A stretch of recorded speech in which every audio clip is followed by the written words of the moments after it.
All right. Welcome, everybody, to our next session of March Mentoring Mondays. This is such a fun opportunity for us. We get to dig deep and highlight one of our up and coming, aspiring superhumans. And then everybody else gets to share and learn from the insights of these individual coaching sessions. I'm really, really excited about this week's session. I actually have loved all of them, and I tried my best when we were selecting our 5 winners for our March Mentoring Mondays to pick women from various backgrounds and parts of the world and age and all that kind of stuff so that we could have a very broad range of life experiences to pull from through these sessions. So today, our featured aspiring superhuman is Debbie Robinson, and I'm meeting Debbie for the first time in person here over our live video chat. So welcome, Debbie. Thanks, yeah. Very, very excited to get to spend time with you one-on-one. Now, let me just give everybody a very quick update on who Debbie is and where she comes from. She shared her background and her bio with me before we got online. So she is 65 years old. She's been married for 47 years, has 4 adult children, 3 girls and a boy, 10 grandchildren, so cool. Lives in British Columbia. Now pronounce the name of your town for me. Kelowna. Kelowna. I definitely would have butchered that, so thank you for the help. Okay. And she said she was born in Saskatchewan. Is that, you said that's near, like across the border from Montana? Yes, it's north Okay, of Montana. excellent. Okay, cool. So that is Debbie's professional or that personal background. Now I asked her about her professional background, and she says right now she's not working. She was in a car accident a couple of years ago. Are you doing okay now? Yes, I'm actually a miracle. They didn't think I was going to live. You are kidding. No, Whoa, whoa, no. whoa, whoa. Okay, thank God. So you are definitely a miracle. I can't wait to hear that story. She says before that, she was a beauty consultant with a direct sales company for 25 years. And then she has a lot of retail experience, owned a restaurant and managed it with her husband, has done payroll, admin, all sorts of fun, varied things in your professional past. And then last but not least, part of Debbie's bio, she said, and I think this is cool. I asked her what was one of her interesting things about herself, and she said that fun is her highest value. She said, yes, family is important, career is important, love is important, but she's found out about herself that she's got to have a fun element in all 3 of those things. Is that right? Do you want to elaborate on that a little bit? I'd love to hear.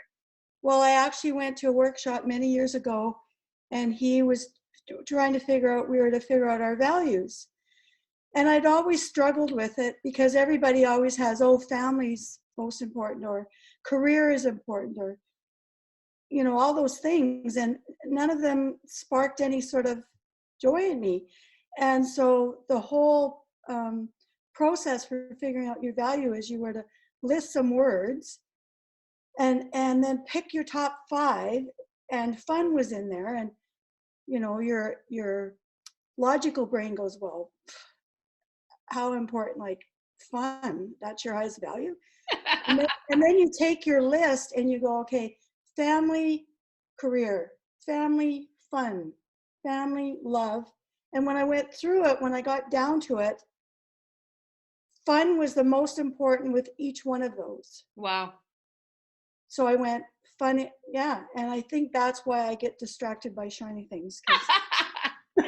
Now, let me ask you something. Since you have found that that is your driving value, has it been helpful? Does it help you in making decisions? Does it help you in like multiple choice options when you're having to pick, like you're at a crossroads? How does knowing that change things for you? I think when I'm in a situation and we have to make a decision, I can feel the other people around me going to this, my God, the sky is falling. And I go, how can we make it fun? Like how, How Yeah. can we turn this into a game of making this happen and create fun in it, as opposed to this doom and gloom? So that's what I bring. Great. Is, okay, Excellent. how can we make this fun? Yeah. Yes, it's going to be challenging, but there's fun in there somewhere. Wow. Very good. Very good. Okay. Now you said you are a miracle survivor of a car accident. And it's very interesting because our first Mentoring Monday session 2 weeks ago Yeah. also is still a miracle survival story. So this is a Absolutely. recurring theme of, wow, life really is only a small slice of what happens to you and a big old slice of how you respond. Exactly. Wow. Exactly. And I actually look at my accident as a blessing. I hit a telephone pole, but I like to say that was my wall. Wow. I hit the wall. Yeah. Needed to make some changes. And when you're laying still and you have to rely on other people, you really learn how to communicate without words what you need. Yeah. And if you don't, because one of the things I sensed while I was in bed, not mobile, is that everyone that came into my room had an agenda and were defensive. And I sensed that when they came into the room. And I went, okay, if I respond the old way, where I would become defensive and possibly move away from them, as opposed to letting them help me, I had to learn how to communicate to them on what I needed without attacking their agenda. And why do you think they were defensive? I think it's just the nature of the job they have. They Mm. have all these demands and these people telling them what to do, that they actually don't get to look after people. So you're They're talking about the medical care that you were receiving. medical care. Yeah, Got it. yeah. And it's not their fault. I think now that I'm noticing that more people are defensive and not open. And so that says to me, I have to learn to communicate in a way to help them Yeah. know that they're safe, that they can share with me. Yeah. Well, that's a big life lesson learned and be able to see from that perspective and knowing how to shift your communication style so that those walls come down so that you actually can have genuine, authentic communication and you can help people shift their mindset in response to where every interaction does not have to be win lose, that in order for them to win it means you have to lose, or for you to win they have to lose. It means that when you can learn how to bridge that gap of communication, you can help shift that perspective to a win-win relationship. And if you're not sensitive to where they're coming from, that's Yeah, never going to happen. So that's a well, it's big not. shift. Yeah. So Amazing. I'm thankful for that experience, because I was in a coma for 2 weeks. And then when I came out, um, basically people had to move me. And so, yeah. And then because I had so many tubes down my throat, I lost my voice. Wow. So, learning to communicate in a way that people understood me. There was actually one incident where I pulled the tubes out of my throat in the middle of the night, and my husband came back in the morning and they said she's pulled, you know, the tube out of her throat. And my husband says, well, can I, like, does she need to have it put back? And they go, well, we really should put it back. And he goes, well, what I've learned about this woman is if you put it back, she's probably just going to pull it out tomorrow. So can we just leave it out? Wow. So, Wow, wow, wow. yeah. So do you remember anything from your coma? No. Nothing at all. Well, I should say I do. I was actually had an experience with my dentist, which created the feeling of I was in the emergency room, and you're. I mean, I know they have a job to do, but there's not a lot of connecting with the person, Yeah. and so you just feel like, if I'd heard someone say you're going to be okay. I mean, I know there's no guarantee, Right. but if someone could have just said you're going to be okay. They were so busy keeping me alive, and I'm grateful for that. But I don't know that they share how important it is for the person laying on the bed to know that we're doing everything we can. Right. Good old-fashioned bedside manner, huh? Yeah, that's it. And my daughter, who was out in the hall, is yelling, Mom, we're here, you're going to be okay. And the nurse came out and said, she can't hear you, and I don't even think she's going to make it. And my son said, if looks could kill, that nurse was dead. And my daughter kept Wow. yelling, Mom, we're here, you're going to be fine, you're going to be fine. So, Wow. yeah. They probably have become just so desensitized through all Yes, of their work. yes, totally. Wow. And I went back to ICU when I was finally able to walk, and I went back to thank them, and they were floored. Nobody ever goes back and thanks them. Wow. And I went, well, no wonder they have burnout, Yeah. because they do all this work, and then you leave, and they have no idea how you're doing. Wow. And I went back to show them. Yes, it was with a walker, but I went back to show them that thank you for all your work. Yeah. Here I am. And they're like, seriously, you came back to thank us? Wow. Amazing. Yeah. Very special. Very special. Okay, let's Okay. jump in. Now we Okay. are going to do our best to make this we're going to aim for a 20-minute coaching session. We'll see how we do. Okay? Okay. So Debbie shared that her top 3 goals for 2020 are write a book, create a home-based business, possibly as a coach. She has in parentheses with a question mark, Yeah. and be in my best health. Fantastic. Okay. And then she also shared that her biggest hurdle is shiny things, that she gets distracted easily, so it's hard to stay focused, and then self-doubt creeps in. So if I may, I'd like to ask you some questions about your goals. Okay, what do you want to write your book about? Your life story, something else? I think probably my life story. Okay, but you're not sure yet? No. And I'm not sure if it should be my life story or if it should be my life story, but sort of in fiction form. Like I'm not sure if it should be a novel or what. I've actually just started writing 15 minutes a day just to get things out Okay. and try to figure that out. Okay. And your goal is to have it completed by this year? Yeah, not this year, but in a year. So In a by year from now, like in the yes, next 12 months. yes. Okay. Okay, create a home-based business and then be in my best health. So tell me about the question mark about a coach. What type of a coach are you thinking about? Life coach. I am sort of leaning a little bit towards health because I do understand a lot about health, and I was studying it a lot even before I had my accident, but I understand a lot now. And I actually went on a presentation by a coaching company that they did online to see if you want to be a coach. So I listened to that, and actually Friday I have a talk with one of their what do you call them, intake person. Advisors, whatever. Yeah, advisor. She's going to talk to me about what the classes look like and time involvement, and if I have the right skill set. Okay, cool. I'm doing that Friday. And are you in a place, so when you're looking at the home-based business, are you doing it for fun? Are you doing it because you need the money?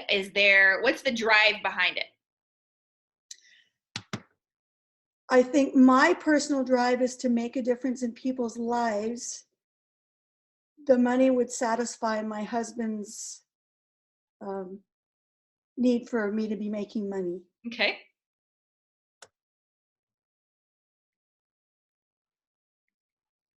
So I probably need some guidance on making sure that I'm asking what I'm worth, and then once I understand that, then I know how many hours I need to put in or what programs to create or all of that.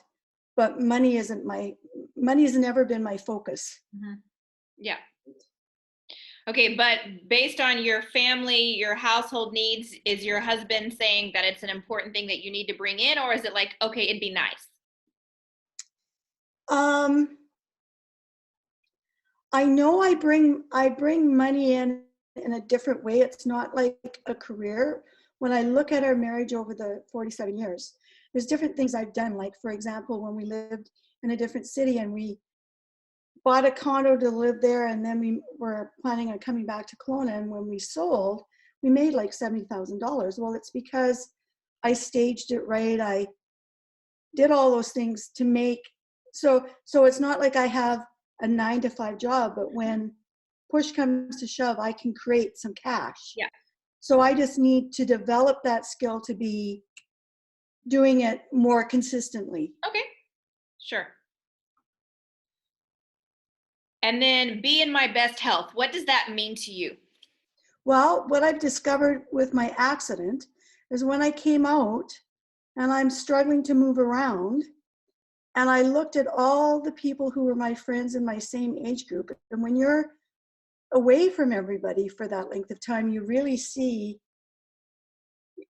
how they're aging. And I see that my age group has decided that this is part of aging. And I'm thinking, does she realize that she's moving as poorly as I am? And I've had a car accident, broken several bones. And so I know that I wasn't being in my best health before the accident. The accident has now said to me, you need to make some changes. Right.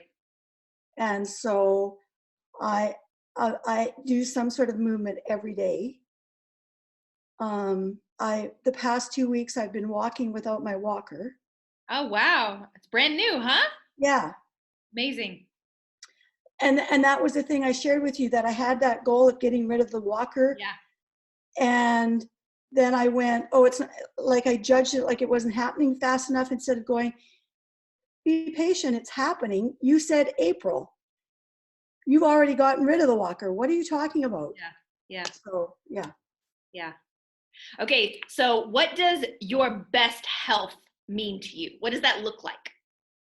Having full energy. Over the years, I've struggled with energy. And when I was younger, the doctors always said, oh, well, you're the mother of 4. Of course you're tired. Yeah. Right? So I've been trying to figure that out over the years. I juiced for 21 days about 15 years ago, felt like the Energizer Bunny, but I went back to my old ways after it, because I didn't understand that it was my old ways Right. that were causing the problem, and the juicing just cleaned everything up and basically wiped the chalk off the chalkboard. But I went and scribbled all over it again with all the bad stuff, as opposed to then coming back with healthy things. And so since coming out of the hospital, and my husband fed me in the hospital, I didn't eat any of the hospital food. I have, each week I can see my energy getting stronger. I've cut back on meat. We have no processed food in our house, none. I eat fermented food, and I'm probably down to 2 meals a day. And I've lost all my cravings from changing my diet. Like, it's amazing. In the past, when I was dieting and controlling my calories, I still had these uncontrollable urges to get the chocolate bar, to get I was addicted to gummies and licorice, and that was my Achilles heel. I have no interest in any of that. Amazing. Yeah. And I think a lot of people don't understand that clean eating, it's like brushing your teeth. You know, you have to do it every day for it to work. Yeah, you can go to the dentist and get your teeth polished, but if you're not daily brushing, then the polishing does no good, right? Yeah, and that's what I did with the juicing. I Exactly. polished, but That's then I wasn't brushing my teeth or flossing after that. That's right. Okay, so I want to go back again, and I'm going to ask you a question again now for the third time. Okay, and there's a method to the madness. I know. What does it mean to be in your best health? What does that mean to you? What does it look like?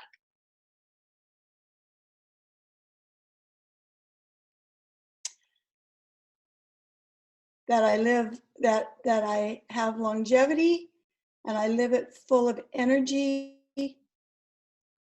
and flexibility.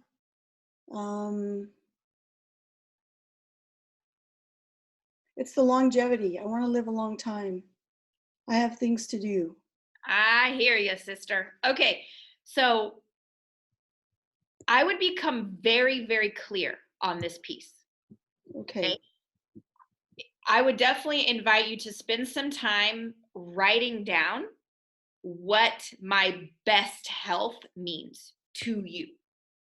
Okay. One Okay. of the things that is so life changing is the realization that all limitations are self imposed. Yes. Okay. So it's an ongoing process of realizing, oh, wow, there's another limit. Oh, there's another limit. Oh, there's another limit. Oh, and what we're recognizing is all of these belief systems that we're not even aware of that we are allowing to serve as limits on our life, as if we're living in an invisible jail cell. So as you start this exercise, it becomes like strengthening a muscle. And every time you flex that muscle, it becomes stronger and stronger and stronger. So every time you find a limit, it's like, oh, okay. So now I'm aware that I was allowing that to be a limit. So now I'm going to go to work for a while on busting through that limitation.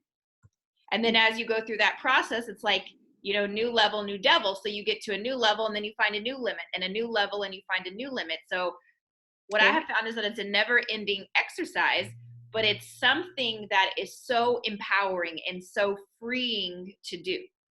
So when you're looking, for example, at your health, okay, and you ask yourself and you write it down, you take a whole piece of paper and you're just jotting notes, bullet point, whatever, however journal to yourself.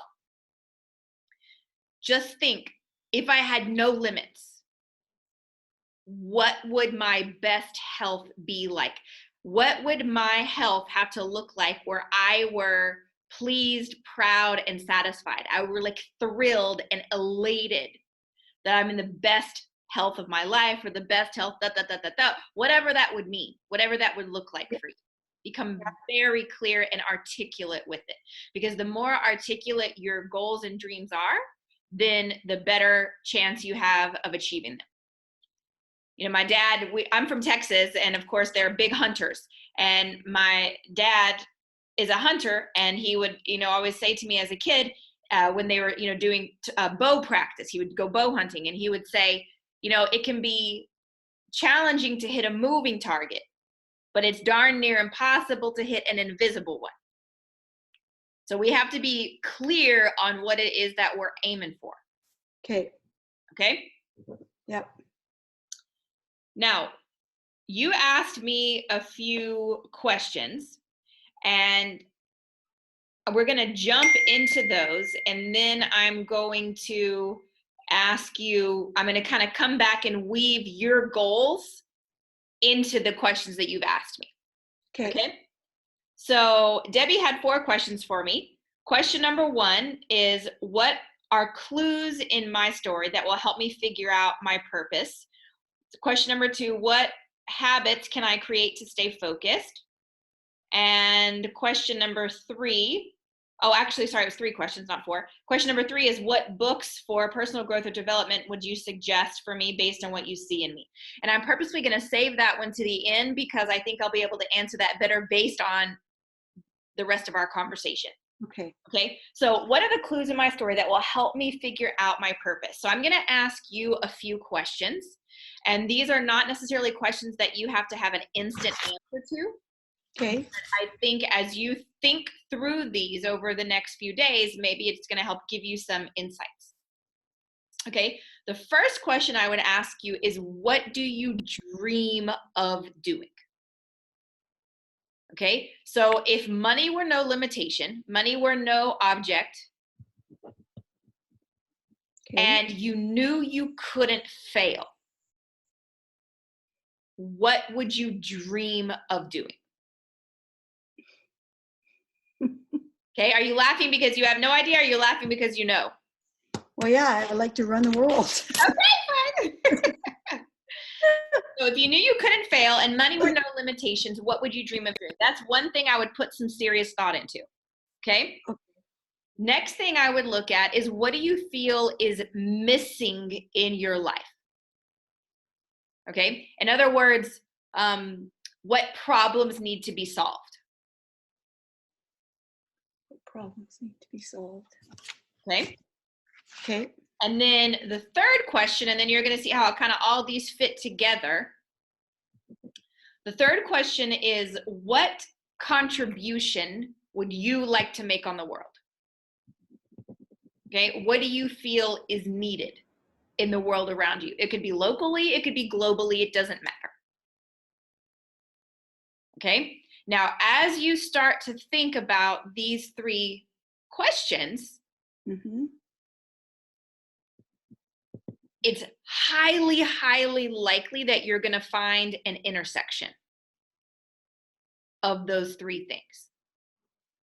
Okay. So if you could weave them together as you start to think through them, and it may not be your first answer.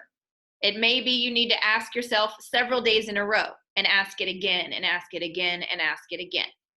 Okay. And then say, why do I want this? Why do I want this? Why? And as you're going to keep asking yourself that, you're going to drill down again and again and again and again. Okay. Now, let's say you could like weave them together like a braid. Okay. So what you dream of doing, what you feel is missing, or what is a need or a problem that needs to be solved, what contribution do you want to make? And then when you can weave those three things together, then that end solution, that braid, if you will, or that intersection of where all three of those meet, there's usually something about your purpose or your calling that's unique to you in that space. Does that make sense? Yeah. Okay. Now, it's also very important to understand, not just for you, but for everyone who's listening, that our life purpose may change. It's not as if it's your one life purpose and you missed it for the first 65 years and now all of a sudden, okay, I've discovered it. Okay. But our purpose very well may change with our seasons of life. So you may have had things that you were called to do and that were necessary for you to do up until this point in your life. And now that you actually are at an intersection where you're asking these questions, it could be showing to yourself, now it's time to turn a corner and it's time for a new season. It's time for a new chapter. Okay. Make sense? Yep. Okay. So those are the clues to the story that I would go back and really spend some time digging into. Okay. Now, one of the things that I believe, I'm a big believer that some people are consumers and some people are creators. Okay.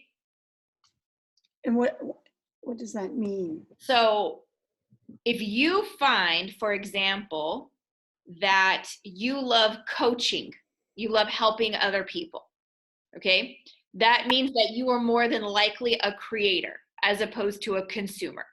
Because a consumer is someone that just sits back and is self-serving, okay?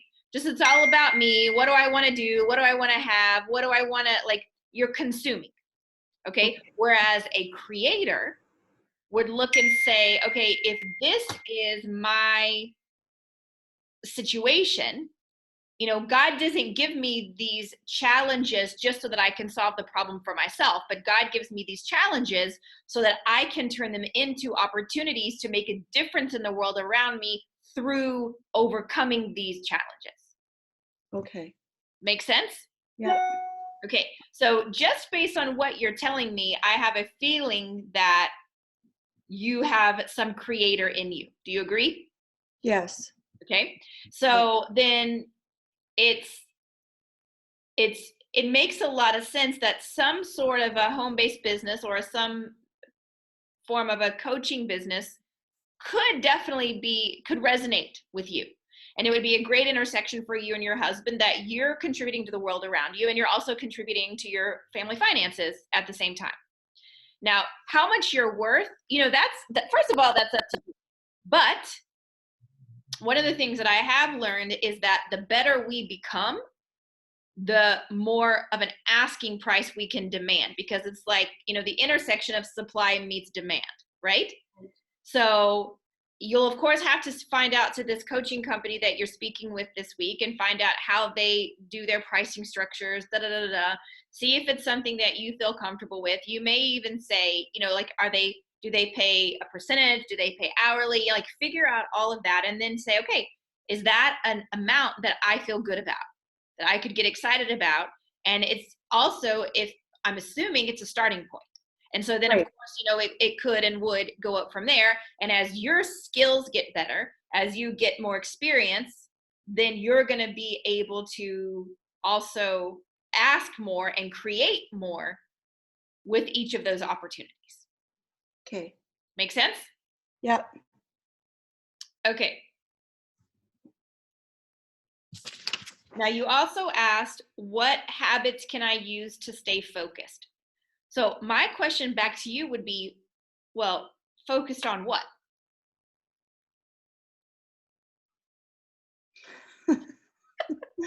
Focused on,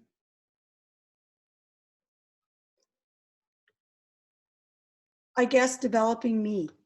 Okay. I tend to get busy, with the to-do list of what's important to everybody else. So how do I create a habit of committing to, I kind of fit in developing me around everybody else, because how would I describe it? I don't feel that they think it's important, and I don't want to take me away from them.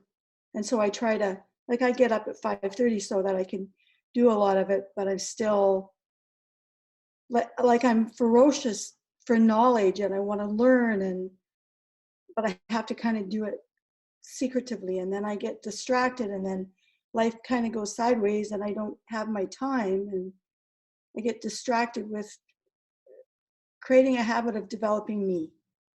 Okay, so of course you're familiar with the old saying that you have to put the mask on yourself before you can help your neighbor, right? Yes, And you also know that it's impossible to give to others when your own well has run dry.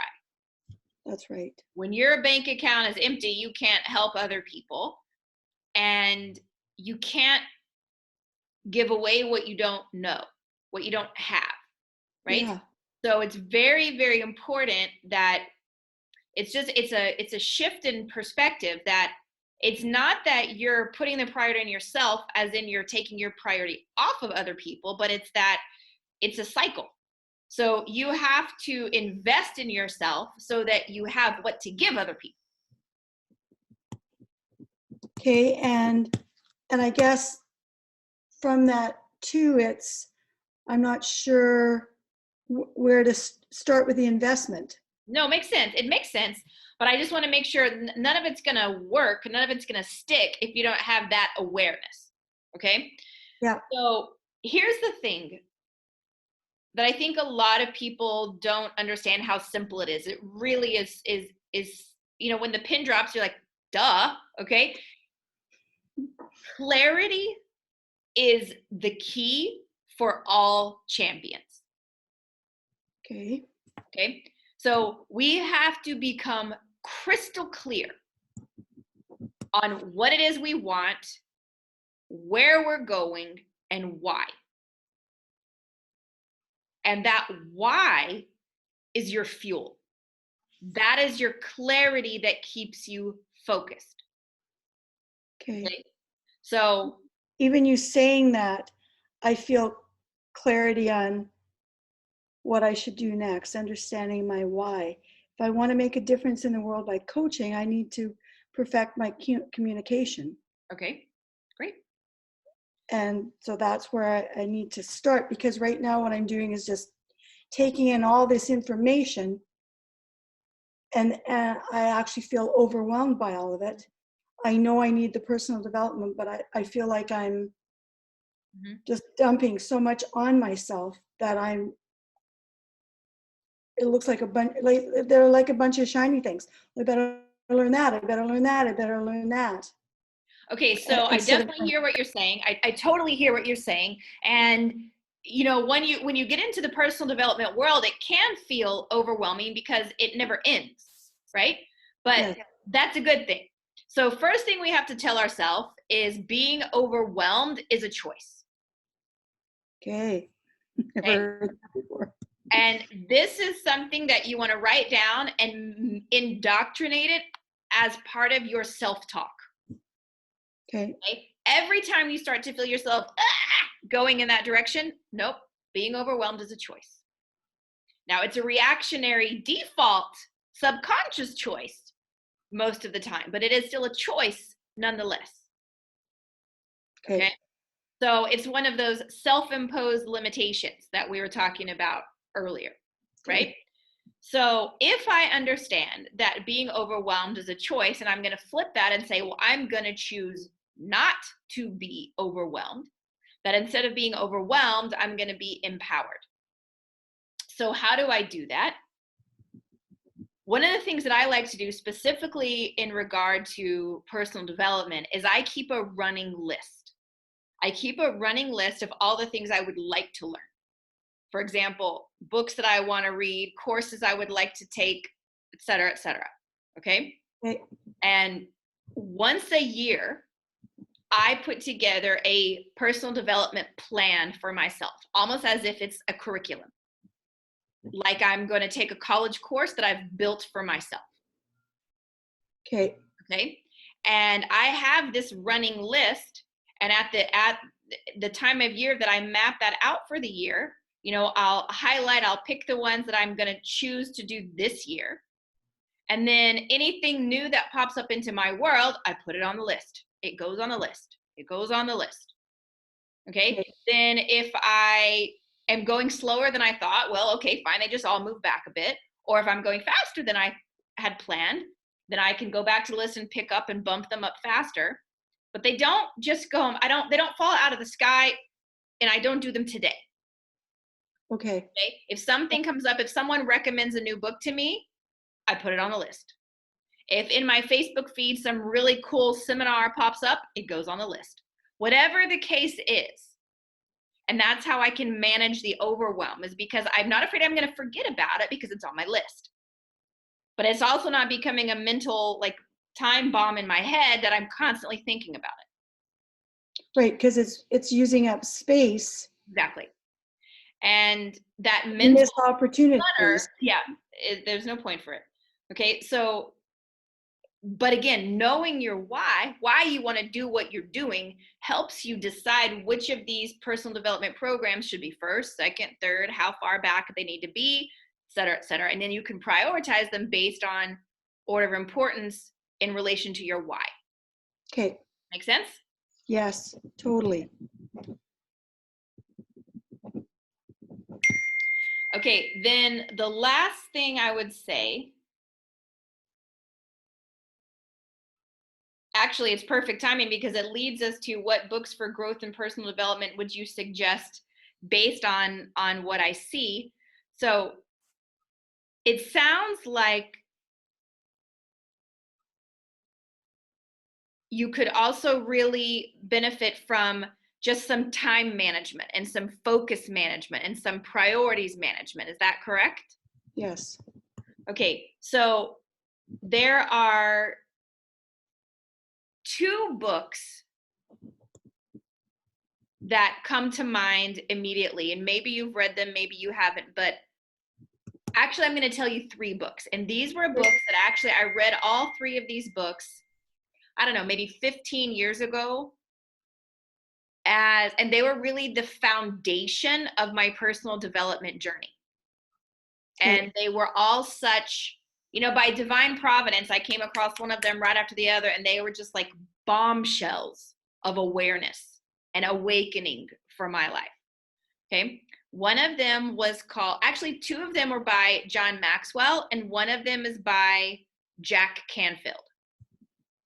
Okay. So the two from John Maxwell, one of them is called Thinking for a Change, and one of them is called Today Matters. And then the one by Jack Canfield is called Success Principles. Yeah, I actually have that book, and I have it signed by Jack. Amazing. Okay. Have you read this book? Yes, many years ago. Okay. I read this book. I kid you not. It was like my success Bible. I think I read it 7 times in a row. Just read it to the end, came back, read it to the end, came back, read it to the end. No joke, for there was a while in my life where I could recite almost every page. It was so powerful for me because every time I read through it, I saw something new. Okay. And if it's not something that you've done lately, then it might be worth picking it up again and having another read through it and see what really is standing out to you at this season of your life. Okay. Yeah. Sound good? Yes. All right.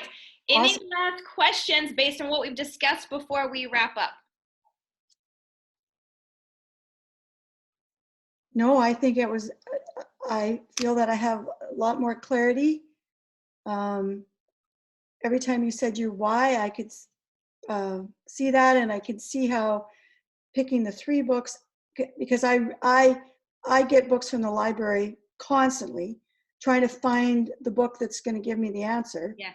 And really, if I just read these 3 over and over and over, and 2 of them I have in my book library. Amazing. Right? Yep. Instead of trying to find the book. Yep. Yep. You know, I find that every time I read a new book, I'm like, how did I live my whole life without this book? And then I can't wait till I get to the end of it. But, you know, everything comes at the right time. Everything is in perfect timing. And so obviously it's what you need now. Oh, and then it's what you need now. And then it's what you need now. And again, it's a never ending process because our growth and our evolution as humans is a never ending process. Yes. Right. But I actually just finished the book, Girl, Stop Apologizing. So yeah, it was. There you go. I know. Yep. Fantastic. Thank you. Debbie, thank you so much for carving out this time. It was really, really fun for me to be able to get to know you a little bit better and spend time with you. And I hope you're going to keep us all in the loop and updated on your progress, because we're all going to love to watch you fly and see where you take this. And thank you for being you. Like, I've followed you for probably 15 years. Aww. And your energy, I just want to be like her. Amazing. Okay, good. We'll do it together. We'll do it together. You know the old saying, rising water lifts all boats. So we will definitely do it together. So everybody, we will catch you on our next edition of March Mentoring Mondays. If something in this conversation has been helpful for you, please like, comment, and share, because together we will wage war on the mediocrity around us. Bye, Debbie. All the best. Bye. Love you guys. Bye, everybody.